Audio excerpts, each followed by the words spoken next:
Hi, this is Don Clark with FileMakerProGurus.com and FM Database Consulting. I'm with Susan Fennema of Beyond the Chaos. Susan, how are you today? Hey, Don, I'm great. Great to talk to you again. I'm actually sad this is our last in the series. Yes, it is. This is the third in our project management series. And what we're going to be covering today is how you as a developer can do the things that are required of you. How can you keep yourself on track? So with that, we'll go over to Susan again because she's the one who has a lot more experience in these matters than I do. So I want to learn. Help me out here. All right. So you want to know the number one thing you could do to help keep yourself on track? What's that? Figure out how to say no. Ah. If you have too many demands, no, I won't do that. All right. you can learn. There you go. You can learn how to say it nicely. Yes. No can come in the form of, hey, I'm happy to do that for you, but it needs to be next week, or it needs to be next month. Another way you can do that, and this is a trick I learned, by the way, in negotiation tactics, is ask somebody for help. How can I do that? I have too much on my plate already, so how can we make these things happen? That works great if all of your priorities are with one person. Right, exactly. If you're subcontracting and it's 40 hours a week and it's all one client, the project manager can absolutely help you prioritize. That's a great tip. Yeah. Unfortunately, if you're spread between different clients, that might not work as easily. Oh, no. You can't say I have responsibility with somebody else. They're going to say, well, I'm more important. I don't care about your responsibilities with somebody else, but that's off track. So, well, and back to what we talked about last week, right? Making sure that you just meet what you've promised to each client.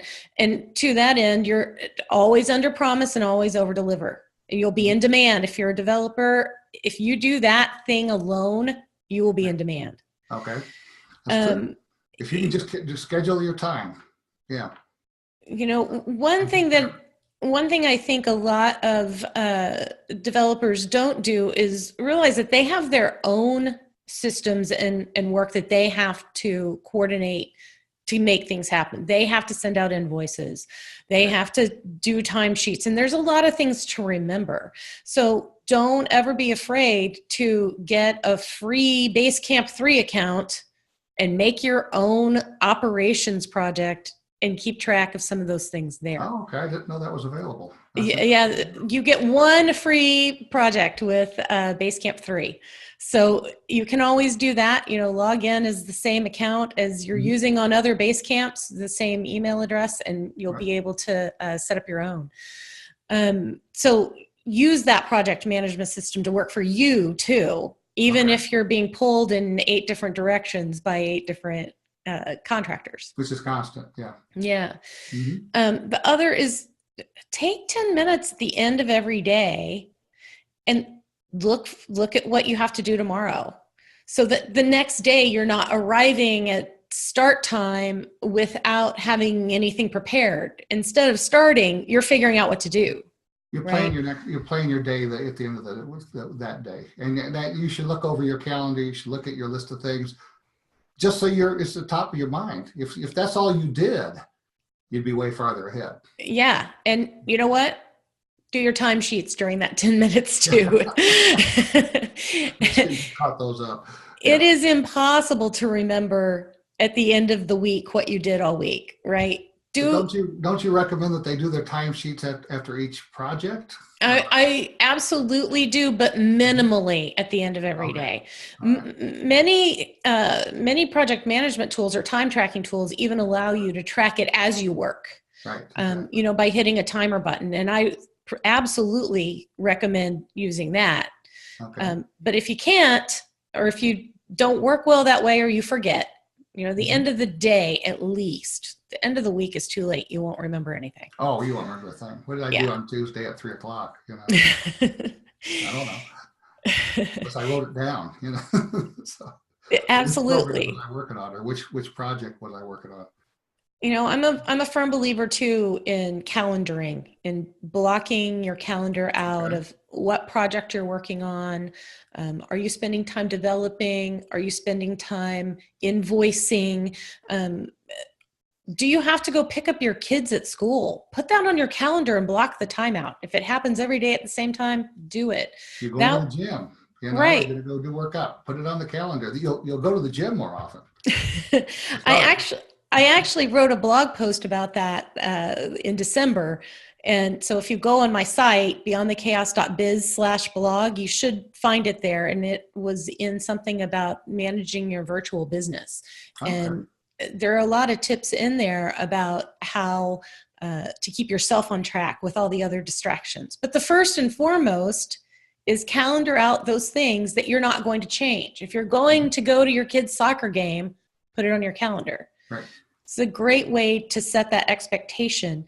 And then also to make sure that you're coding and doing the really hard thinking work during the times that you are the best. Yeah, if you're a morning person, schedule that in the morning. If you're an afternoon person, do it then. So Right. exactly. Turn off your phone, turn off your email, turn off your Slack. That's tough to do, but really, if you have that luxury to do that, if you don't have fires to put out, um, I wear a lot of hats in my business, so I'll Yeah. turn off my phone, and somebody has a production system that costs them money when it goes down, and they need me or me as a project manager to contact my subcontractor or my developer. Then I have to be able to be somewhere where I can at least get the message somehow. And that's a little bit distracting, but it's a necessary part of what I do. But if you're a coder and you're deep in your code, the last thing you want to have happen is the phone ring Right. and or ding, here comes a message, or ding, here comes an email or something like that. And you've reached down to the sixth level of logic and you got this thing just about cracked, and all of a sudden You can lose you can lose a half hour of work just Yeah. by having your mind distracted. Yes. And there are tools on your phones and things like that to let specific numbers through and not others. Mm-hmm. So don't be afraid to investigate those. Sure. And really, other than a server going down, who can't wait 2 hours for an answer? Really? Most of the people I know. Most people. But again, if you start setting, if you set those expectations with them that it's not insta dawn, it's I get dawn in 2 hours. That's usually acceptable. That's usually it usually works that well. Most of the time people are reaching out to you, their message, if I want something like I'm doing here, we're recording something live and the phone rings 3 or 4 times, I'm going to know that it's something I have to get to as soon as I'm done here. Right. And if that means that there's something really, it's the same person calling, or something like that, because I'll at least be able to monitor that portion of it. And so I don't have to answer the phone every time. They know I won't. But these are all good tools, and you should structure your workday that way. That you have things scheduled out, you're focused on what you want to get done, you're maximizing it, and then you're going to be able to raise your rates, as we talked about in an earlier video, because you're over delivering and under promising. The other thing that I would encourage is, how can you avoid those phone calls? How can you avoid those interruptive emails, all those things in the first place, right? Is it that you set a regular status meeting with your client so that they're like, oh, I'm just going to talk to them on Thursdays, I don't need to interrupt them?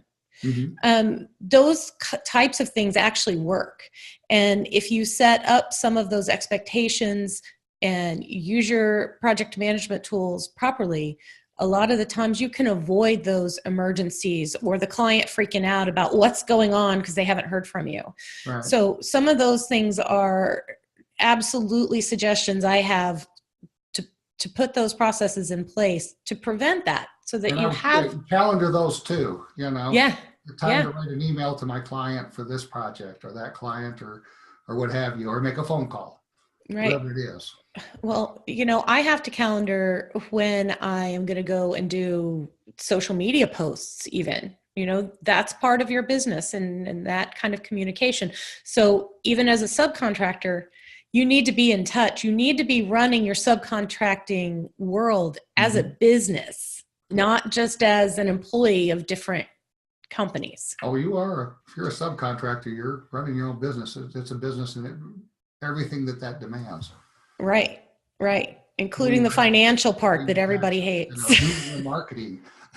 Right, exactly. So Yeah. make sure you're making time for that. Even if you're in a high demand and you don't feel like you need to advertise, you still you want people to want you all the time. So Well, just because you're busy now doesn't mean you'll be busy 2 months from now. If you're that's going to also have true. something in the hopper for 2 months from now, you should be working on it now. That's absolutely true. And that's a challenge, but if you make time and block time to do it, Mm-hmm. you can weather those fluctuations a lot easier. Right. Okay. You know, the other thing I think people can do is they can reach out to their project manager if they're using one. That's what we're here for, Mhm. and you know what? We're a lot better at saying no nicely probably than developers are. I know, developers want everything to work. Oh, and here comes my cat making noise. When they're overwhelmed, when you're overwhelmed, we absolutely can help you sort out priorities. Right. If the client's not getting you things so that you can keep going, Mm-hmm. we could get you extended deadline. Right. Just because the deadline's Friday doesn't mean that's the end all. We can help negotiate those things. Right. And a lot of those things are very hard for a developer to do. Right. It's not your world. That's And right. it It's is not really ours. comfortable. That's why they develop for a living. Right. So ask for help. If the client asks for something that's not in scope, man, I can always get more money and more time for that. Yeah. Exactly. Minimally more time. But not if you're just saying yes and doing it. Right. Yeah. You have to make sure that communication is there. The other thing that many project managers can do is actually test for you as a user, to do user Okay. testing. Good point. Yeah. So don't be afraid to ask your project manager for help. That's what we're here for, is to facilitate the project and to help you get the work done. I had never thought about doing that. I mean, Yeah. but I do it for my subcontractors. I test it. But I have a vested interest in it. I mean, especially if you have a non-technical project manager like I am, or like my project manager Laura is, it's absolutely perfect for user testing, right? We don't know what the back end's supposed to do. Right. We know how FileMaker works, but we don't know how the back end, we don't know any of that. We don't And care. You don't even know what they've done. So you can't, biggest problem with developers is we see it from a preconceived point of view. We know what it's supposed to do. We're already trained in the system. Users Right. break it all the time.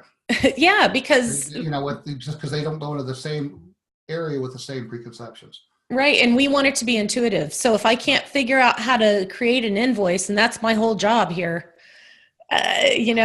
we might have to look at a little bit of redesign, but at least having that input up front can help avoid some problems. You're still going to have users that do things that you could never imagine, but having all the time, that we all know that one. So, having a PM look at it can really help get things a lot more firm before they're handed off to the client.